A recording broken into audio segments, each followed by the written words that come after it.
Hi friends, എല്ലാവർക്കും പുതിയൊരു വീഡിയോയിലേക്ക് സ്വാഗതം. കറികളെല്ലാം ഉണ്ടാക്കിയത് മോളാണെന്ന് ദേവനാരായണൻ പറയുമ്പോൾ മുത്തശ്ശി പറയും, മോളെന്ന് പറഞ്ഞാലേ പ്രിയങ്കുമോള് തന്നെ, ഇവൾക്ക് ഇതൊക്കെ ഉണ്ടാക്കാൻ കുറച്ച് സമയം മതി. അപ്പോൾ യശോദ ചോദിക്കും, രാത്രിയിൽ മോൻ എന്തെങ്കിലും പ്രത്യേകിച്ച് വേണോ? അപ്പോൾ വരുൺ പറയും, വേണ്ടമ്മേ, ഞങ്ങൾ ഊണ് കഴിഞ്ഞതും തിരിച്ചു പോവുകയാണ്. ഇത് കേൾക്കുമ്പോൾ ദേവനാരായണൻ ചോദിക്കും, ഒരു ദിവസം ഇവിടെ തങ്ങിയ എന്താ കുഴപ്പം മോനെ? അപ്പോൾ വരുൺ പറയും, ഇന്ന് വേണ്ട അച്ഛാ, വേറൊരു ദിവസം ആവട്ടെ. അപ്പോൾ പ്രിയങ്ക പറയും, അല്ലെങ്കിലും മുത്തശ്ശി പറയാറുണ്ട് വരുണിന് സ്വന്തം മുറിയിൽ കിടന്നാൽ മാത്രമേ ഉറക്കം വരുമെന്ന്. ഇത് കേൾക്കുമ്പോൾ വരുൺ പറയും, എൻ്റെ ശീലങ്ങളും ഇഷ്ടങ്ങളൊക്കെ പ്രിയങ്കയ്ക്ക് ഇപ്പോൾ നന്നായിട്ട് അറിയാം അച്ഛാ, പ്രിയങ്കയെക്കുറിച്ച് എനിക്കും. പിന്നെ കാണിക്കുന്നത് സോണിയ പോയിട്ട് ഉണ്ടായതെല്ലാം ഐശ്വര്യയോട് പറയാണ്. എന്നിട്ട് പറയും, മേഡത്തിന് ആരോ തെറ്റിദ്ധരിപ്പിച്ചതാണ് എന്നാണ് എനിക്ക് തോന്നുന്നത്. ഇത് കേൾക്കുമ്പോൾ ഐശ്വര്യയ്ക്ക് ആകെ ദേഷ്യം വരുവാണ് കേട്ടോ.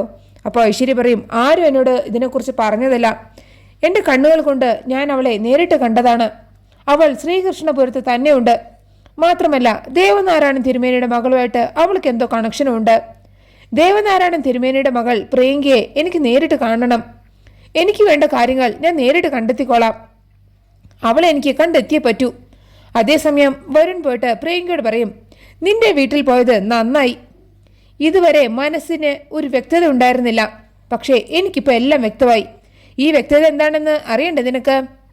എനിക്ക് നിന്നെ ഒരിക്കലും ഉൾക്കൊള്ളാൻ പറ്റില്ല. നീ എന്നെ ചതിച്ചതാണ്. നീ നല്ലവളാണെങ്കിൽ അന്ന് വിവാഹ മണ്ഡപത്തിൽ നടന്ന കാര്യങ്ങൾ ഇപ്പോഴെങ്കിലും എന്നോടൊന്ന് തുറന്നു പറ. അപ്പോൾ പ്രിയങ്ക പറയും, എനിക്ക് പറയാനുള്ളതൊക്കെ ഞാനും പറഞ്ഞു കഴിഞ്ഞതാണ്. അപ്പോൾ വരും പറയും, ഇപ്പോൾ ഒരിക്കൽ കൂടെ വ്യക്തമായിട്ട് ഞാൻ പറയുന്നു, നിന്നെ ഒരിക്കലും എനിക്ക് ഉൾക്കൊള്ളാൻ പറ്റില്ല. വെറുതെ നിന്റെ ജീവിതം പാഴാക്കി കളയണ്ട. മുത്തശ്ശിയല്ല, ദൈവം തമ്പുരാൻ നേരിട്ട് വന്ന് പറഞ്ഞാലും 10 ജന്മം കഴിഞ്ഞാലും നിന്നെ ഞാൻ സ്നേഹിക്കില്ല. അപ്പോൾ പ്രിയങ്ക പറയും, ശരി, എന്നാൽ ഞാൻ നാളെ തന്നെ ഇവിടെ നിന്ന് പോയിക്കോളാം. പക്ഷേ എൻ്റെ ഇഷ്ടപ്രകാരം ഇറങ്ങിപ്പോവുകയാണെന്ന് എനിക്ക് പറയാൻ പറ്റില്ല. വരുണിൻ്റെ ഇഷ്ടക്കേട് കൊണ്ട് ഞാൻ ഇറങ്ങിപ്പോയി എന്ന് എല്ലാവരോടും പറയണം. അപ്പോൾ വരും പറയും, ശരി, എൻ്റെ ഇഷ്ടക്കുറവ് ആരോട് പറയാനും എനിക്ക് ഒരു ബുദ്ധിമുട്ടുമില്ല. അപ്പോൾ പ്രിയങ്ക പറയും, എന്നാൽ വരുണിൻ്റെ മനസ്സിലുള്ള പെൺകുട്ടിയെ കണ്ടുപിടിക്കേ, അവളെ വിവാഹം കഴിക്കേ, പുതിയ ജീവിതം ഉണ്ടാക്കട്ടെ. പക്ഷേ ഞാനോ, ദരിദ്രനായ ദേവനാരായണൻ തിരുമേനിയുടെ മകൾ, വിവാഹം കഴിഞ്ഞ ദിവസങ്ങൾക്കകം ഭർത്താവിൻ്റെ വീട്ടിൽ നിന്ന് ഇറങ്ങിപ്പോന്നവൾ. പിന്നെ എനിക്കൊരു ജീവിതമുണ്ടോ? എനിക്ക് ജീവിക്കാൻ പണം വേണം. ഞാൻ പോകണമെങ്കിൽ ഞാൻ ആവശ്യപ്പെടുന്ന പണം വരുൺ എനിക്ക് തരണം. അപ്പോൾ വരുൺ ചോദിക്കും, നിനക്ക് എത്ര പണമാണ് വേണ്ടത്? അപ്പോൾ പ്രിയങ്ക പറയും, ഒരുപാടൊന്നും വേണ്ട. സിനിമയാണ് എൻ്റെ ആഗ്രഹം. എനിക്കൊരു സിനിമ ചെയ്യണം.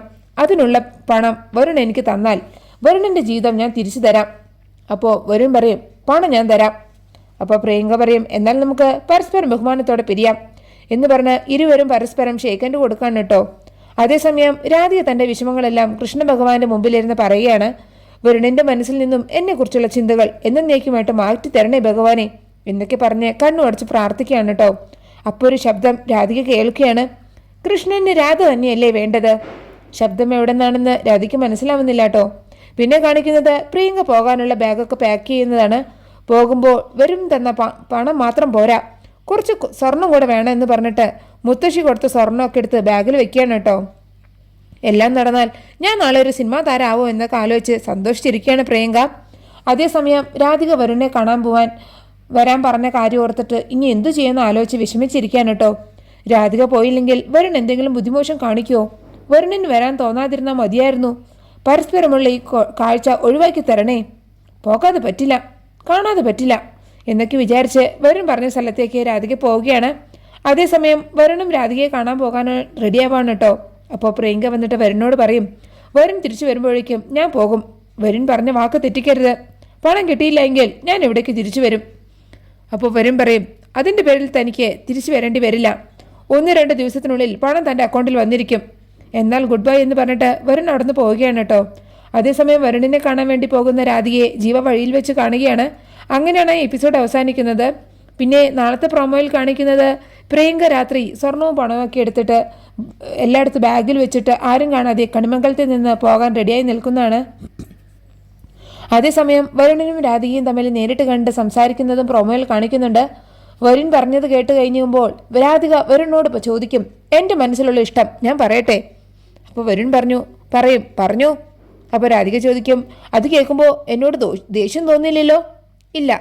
അപ്പോൾ രാധിക ജീവിയെ കൈ ചൂണ്ടി കാണിച്ചു കൊടുക്കുകയാണ് കേട്ടോ. വരുണിനെ പിന്തിരിപ്പിക്കാൻ രാധികയുടെ മനസ്സിൽ ജീവിയാണെന്ന് വരുണിനോട് പറയുമെന്നാണ് തോന്നുന്നത്.